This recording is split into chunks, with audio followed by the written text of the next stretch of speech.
Hello everyone, this is Tristan Piers, and today I will be reacting to Only in Oregon memes yet again because you guys really seem to like the first one and I'm not entirely sure why, so we're just gonna do it again. I don't know if everyone likes the commentary from an Oregonian reacting to them, or if there's just not enough of these videos on the internet, so people mistakenly clicked on it and really liked it. Either way, I'm here for it, so we're gonna just get right into this. Okay, so this one just starts off saying, look at the license plates, only in Oregon. And we jumped in, and this happened.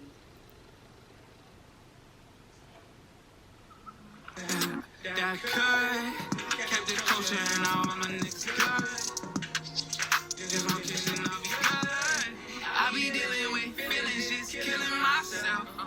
Next day, I be feeling myself. I be dealing with feelings, just killing myself. But I need you, cause you're good for my. Wait, does everyone have a Prius? That lady in the red cardigan is every single mom I've ever seen in new seasons. Same with this lady. This is pretty accurate, honestly. The amount of Priuses that I see on the road is really appalling because I find them like one of the ugliest vehicles on the road. Okay, so this next one has no context, but you can clearly see why this was here.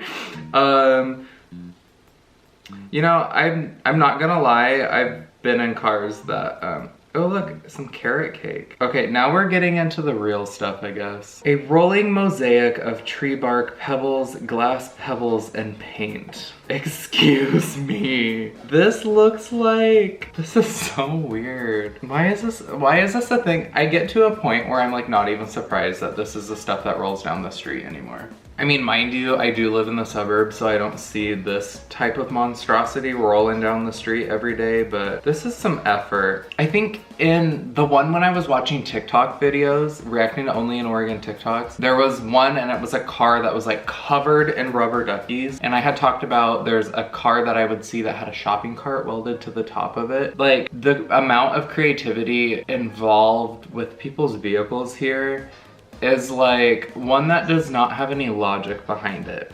It's just like expressing yourself through your car in kind of the weirdest ways possible, but you know, whatever. Okay, this one is in Beaverton at the meat market. This says, Oregon police are searching for a man who stole a car Saturday morning. Without knowing, a child was in the back seat and came back to lecture the victim of the car theft for leaving her child unattended.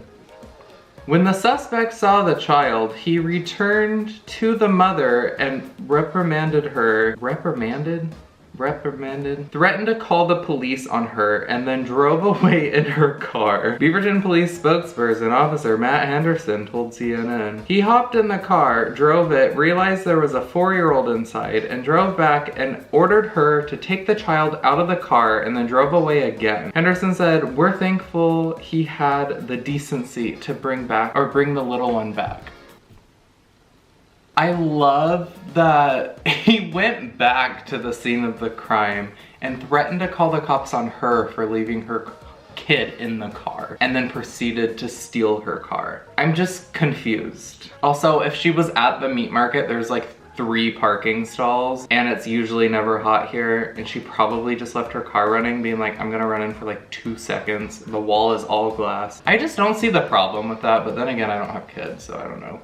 I have like 0 maternal instincts. Okay, this one was from a year ago, so like at the beginning of the global panini. This one says, out of work strippers are delivering food through Uber Eats. The Lucky Devil Lounge strip club was forced to temporarily close due to the panini.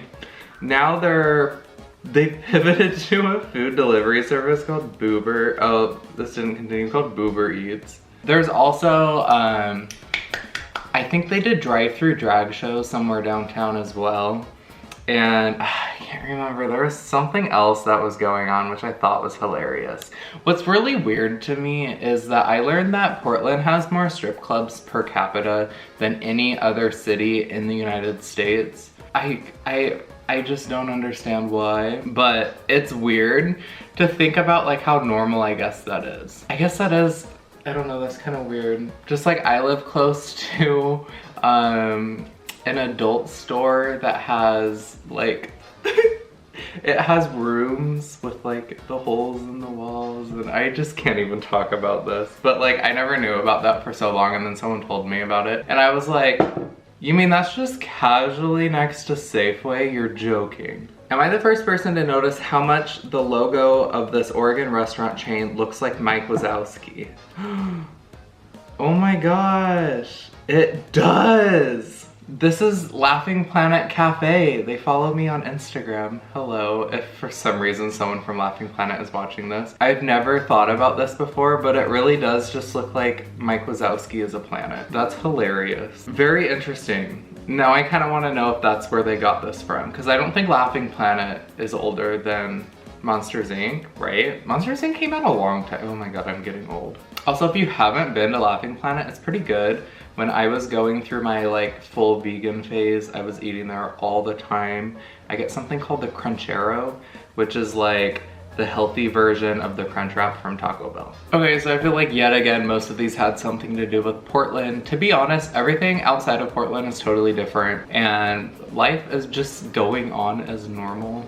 I don't know, I went back home to Eastern Oregon and everything just like barely changes, stays the same. The little town I grew up in is still voting no to marijuana dispensaries. Like, I feel like that's the drama that happens outside of Portland. And then all of the disasters and everything are just here. If you're new here, please subscribe. I post videos every Sunday, and make sure to give this video a thumbs up for the algorithm so she knows that I exist, because... And with all of this being said, I will see you next Sunday. Okay, goodbye.